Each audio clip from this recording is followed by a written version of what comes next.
कहिए सुभान अल्लाह।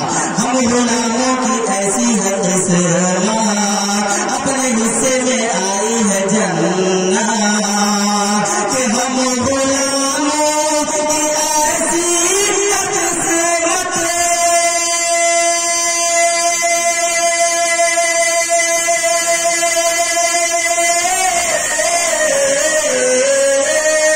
हम गुलामों की ऐसी किस्मत, अपने हिस्से में आई है जन्नत, अपने हिस्से में आई है जन्नत।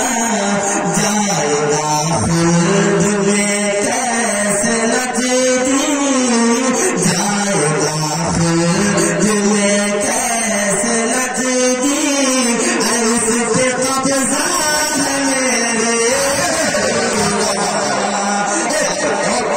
खुल्द में कैसे नजदीक, जाएगा खुल्द में कैसे नजदीक, उस पे कब्जा है मेरे, उस पे कब्जा है मेरे नबी का।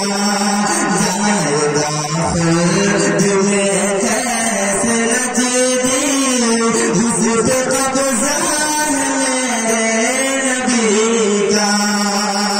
और हसन रहमान इस वक्त मुझे निकाल में सबसे अच्छे शायर है कि वो हजरत अल्लामा इसाक कादिर इस्माइल साहब की जात है। पूरा मतलब है सुभान अल्लाह। हजरत की नात मैं पढ़ने जा रहा हूँ उनकी ऊपर। पूरा मतलब है सुभान अल्लाह कि जो मेरी जान